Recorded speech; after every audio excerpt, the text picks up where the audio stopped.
ওমা লাকুম লা তুকাতিলুনা ফি সাবিলিল্লাহ, তোমাদের কি হয়েছে তোমরা আজকে আমার রাস্তায় যুদ্ধ করছো না, লড়াই করছো না?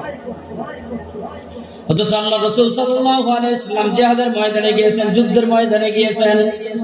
কিন্তু আমাদের হুজুররা যদি বলা হয় বলেন লন্ডন জিহাদের ময়দানে বলেন এগুলা আমাদের জন্য না, এগুলা আমাদের জন্য না, এগুলা কার জন্য? আপনি তো ঠিকই তাবিজ বেচতে পারেন, ঠিকই দিয়ে আপনি খানকা দিয়ে টাকা কামাইতে পারেন, আপনি চাকরি করতে পারেন। এই জবান তো আল্লাহ দিয়েছে, এই জান তো আল্লাহ দিয়েছে।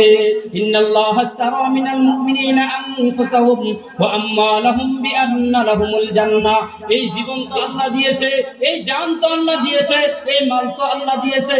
আল্লাহ দেওয়ার সঙ্গে সঙ্গে বলেছেন এই জীবন দিয়েছি আমি, এই মাল দিয়েছি আমি, টাকা পয়সার মালিক বানিয়েছি আমি, তোমাকে কোটি কোটি টাকার মালিক বানিয়েছি আমি।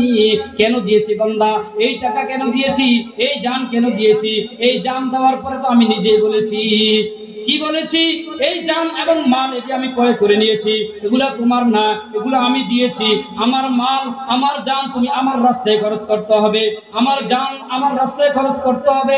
দুনিয়ার কোনো লোভ লালসা করে তুমি আমার জান, তোমার দলের জন্য তুমি জান ক্রয় করো, বিএনপির জন্য তুমি নিজের জানটাকে দিয়ে দাও, তুমি আওয়ামী লীগের জন্য দিয়ে দাও, জামাতের জন্য দিয়ে দাও, জাতীয় পার্টির জন্য দিয়ে দাও। যখন তোমার দলের বিরুদ্ধে বলে তুমি জানটা দিয়ে দাও, যখন তোমার দলের বিরুদ্ধে বলে, নেতার বিরুদ্ধে বলে তুমি রাজপথে ঝাঁপিয়ে তোমার জীবনটা দিয়ে দাও।